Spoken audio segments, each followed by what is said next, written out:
What is up, YouTube? This is DEFCON 3 coming at you from somewhere here on Spaceship Earth. So, yesterday's video was kind of weak, in my humble opinion. It was, I don't know, man. I was just sort of rambling. The story of how I got the job, how I got the raise, was so much better than how I explained it yesterday. I had allergies yesterday and was just kind of tired, and guess what? I'm feeling the same way today. I almost didn't make a video today, but I'm like, let me push through and put something out there just so I can kind of stay on the ball and stay on the roll here. It's my allergies, man. It's just kicking my butt. The other thing is my new job that I'm working right now. I work night shifts. I really can't tell you where I work because it's a state job, but just know my hours are 6 p.m. until 6 a.m. So they're 12-hour shifts. I'm not going to be doing it for too much longer. I think around June 7th, I'm going to be working day shift, which will be roughly 6 a.m. till 6 p.m. You know, it's still 12 hours, but way better than night shift. I've always promised myself that I wouldn't do night shift, but here I am doing it again, and you know, it is what it is. You just, sometimes you got to be a team player and say okay. With this particular job, I went through the training to get this position. It is security for all intent and purposes, but on a higher level. And there's a few people that probably watch my videos that know who I am out here, and maybe even some coworkers, and you know exactly what I'm talking about. But it's a state job, so I have to be very careful of where I say I work and etc.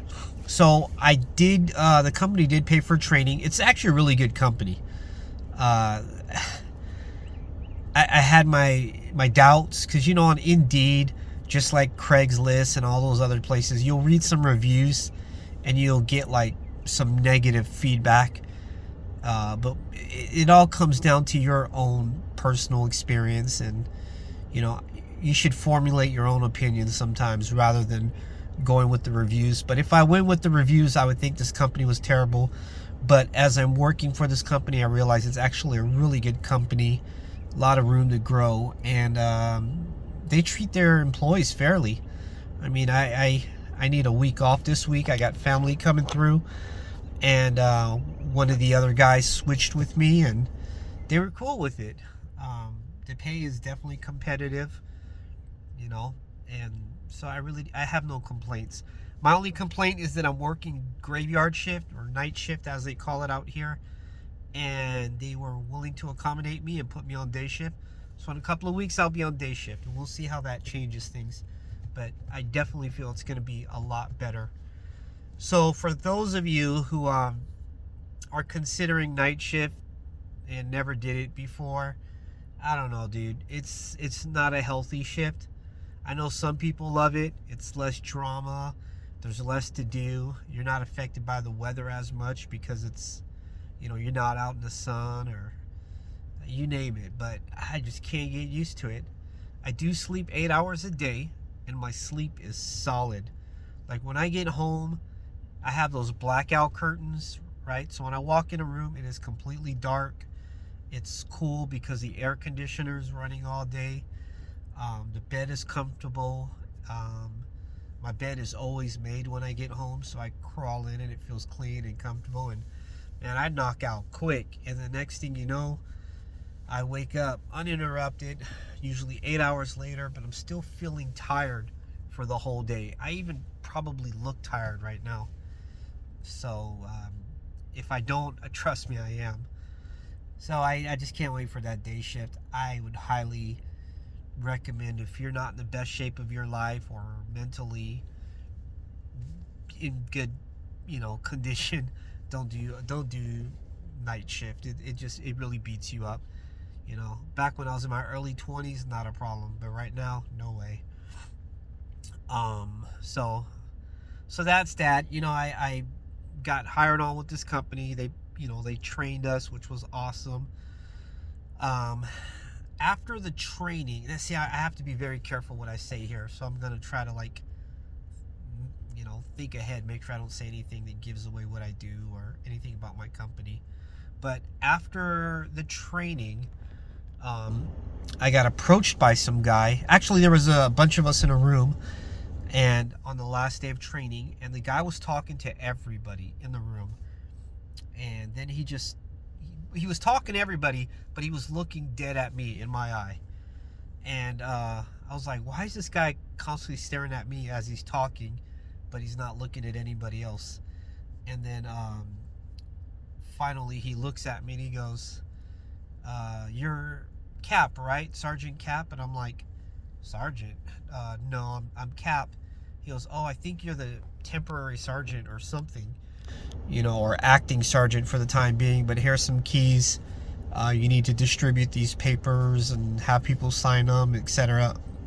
Then when I got to my vehicle, because on this job site we can't have phones on us, when I got to my vehicle, I looked at my phone for the first time that day, and I realized, hey, congratulations, you have been promoted to supervisor or sergeant for this company. And I was like, oh wow. And it came with a raise, so I was pretty happy with that. And the reason why that happened, it was based on what I tell you guys constantly. You have to interview well. My interview went really good. I had the privilege of hearing a couple of people interview before me. So when I showed up to the interview, right, it was a little conference area, and the guy was interviewing a couple of guys before me, and I was just sitting there waiting for my turn, and I'm listening to these jokers talk to this guy, and some of the stuff they said was just so cringeworthy, and it just, again, solidified the fact that there is a right way to interview and a wrong way. Now, the right way is to have confidence in what you do and what you say, but don't be cocky about it, right? There's a difference between being arrogant and confidence. It's really hard to distinguish sometimes. Women will date men because they think they're confident, but it turns out these guys are just a-holes. So there is that fine line. So these guys just seemed a little bit overconfident to the point where they were crossing over to that a-hole area. I know one of the guys in the interview was saying, oh yeah, I worked in security. I've had to deal with some pretty sticky situations. One guy, I had to choke slam him. And I'm thinking, oh Lord, is that really who they want to hire? So the guy that was hiring told them, well, tell you what, man, I'll call you guys up tomorrow, and that was that. But what I didn't know, that when he said I'll call you tomorrow, that was their way of saying you're not getting the job. So then it came time to interview me, and the first thing I said when I went up to the interviewer was, hey, don't hire those two jokers. And he kind of laughed a little bit and said, why not? And I pointed out a couple things, and he was like, yeah, I wasn't going to hire them anyways. That's why I said I'll call you tomorrow. And so then we just ended up talking for a few minutes. I told him what I can offer, told him my strong points, and what I bring to the company. I made sure to use certain keywords like, I look forward to serving the company. I feel like I'll be an asset to you guys. There are a couple things that I do that are different than my other folks. For example, I have a couple of vehicles, so you'll never hear me say, oh, my car's not running today, I can't come to work, or I have a flat tire. So that's one thing about me. I will always be on time, and I will always be there. I rarely ever call out. And in the security industry, that's huge, right? The other thing is, I told them, I'm a team player. I'd be a great supervisor for the company, and that's ultimately my goal. I do recognize that a supervisor's job is to do everything possible to make the employee's job easier so that he can be more efficient, right? So let me run that by you one more time. A supervisor's job is to do everything possible to make that employee's job, right, that he's working with, the team's job, easier so they can be more efficient. And when I say more efficient, that means they get their job done quicker, more accurately, and it works great for the whole team. Supervisor's job is not to boss people around or to have power trips. The biggest thing about being a supervisor, whether you get a raise or not for being a supervisor, the biggest thing is you have control over your environment, right? So if I don't like the way something is running, I have the ability to change that. I can say, you know what, guys, I don't like how you're spread out. I don't like that one guy's over here and one guy's over there. It puts us all in a dangerous situation. Do me a favor, let's mix it up. Let's have you go here, let's have you do that. Now, if I wasn't a supervisor, imagine me trying to do that. They would be like, who are you? Right? And my point would be like invalid. So that is the main reason why I like being a supervisor, or, you know, a boss as they may call it. It's just because I get more control with my environment. At no point do I ever get cocky or start barking orders.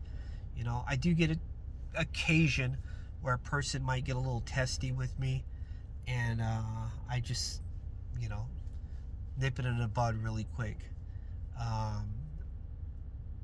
Yeah, I kind of want to give you some scenarios, but I don't, because those employees might watch this channel, and, you know, I don't want to upset anybody. But at the end of the day, as a supervisor, I like to keep my team motivated. I like to let them know their worth, their value all the time. Anybody that knows me and works with me knows that I'm all about us knowing our value and whatnot. Having said that, man, I've talked to quite a few folks in the security industry since my last videos, and everybody seems to be in the same boat.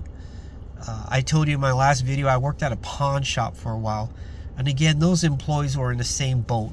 And when I say the same boat, everybody is under this impression that they are not experienced enough, or they don't have the abilities or skills to move up. They're like, yeah, in a couple years I might try to do this, or next year I might ask for a raise. And that drives me absolutely crazy. I'm thinking, why do you want to wait, you know, a year to ask for a raise? It just, you know, start shopping for a new job if you need to right now. That will be your raise. So I've said it before, and I just want to reiterate in this video, it's a lot easier, instead of trying to get $1 an hour raise by being at a company for a couple years, I'd rather spend 2 months looking for a new job that's offering me $1 more than being at that company for 2 years hoping to make $1 more, if that makes sense. So if you're at a dead-end job right now, and you know that you're only going to get a 25 cents an hour a raise every 6 months, I say look for another job and ask for more money at this new job. Be confident. The last job that in Carolina, I swear to you, and if there's any doubts, email me, I'll show you some proof. The last job in Carolina, I was offered $10 an hour, and I ended up leaving that interview with $22 an hour. Now, you have to recognize sometimes companies lose money hiring you, or they break even. But what they gain is the confidence that there's going to be at least one employee that will keep that contract. So when I worked in California, right, for Zyphos, that's what I worked for. I worked for a company called Zyphos Corporation, if you guys didn't know, and you probably didn't because I never mentioned it. Now that I don't work there anymore and I don't live in that state. Yeah, I worked for a big company called Zyphos Corporation. I was the regional manager, and I went in there at the beginning making more money than anybody. They told me, promise not to tell any other employee that you make more.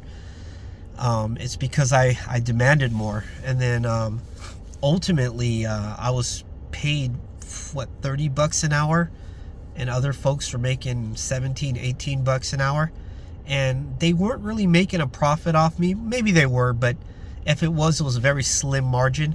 But the reason why they kept me there is because I would keep our clients happy.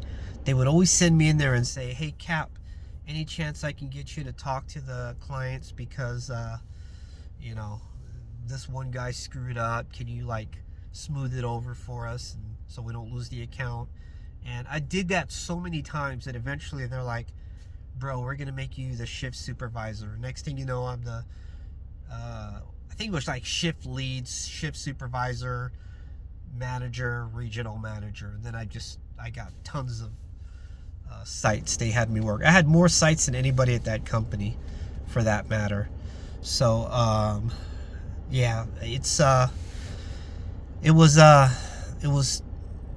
bit of a challenge at times, but I definitely knew I was more than capable of doing it.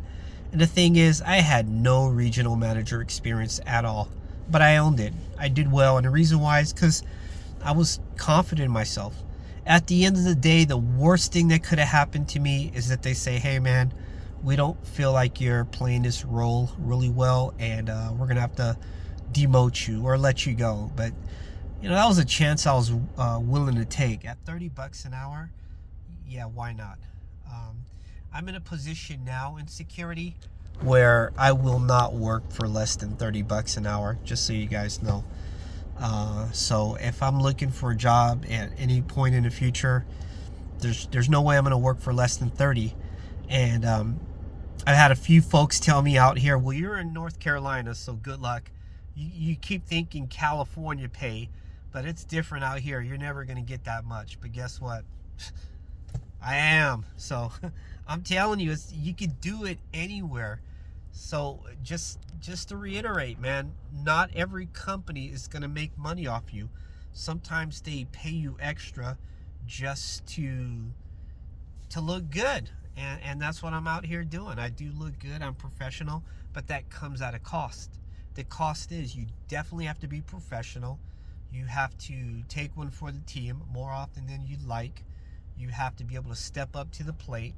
You definitely have to be timely, right? Get there early. Make sure you don't call out.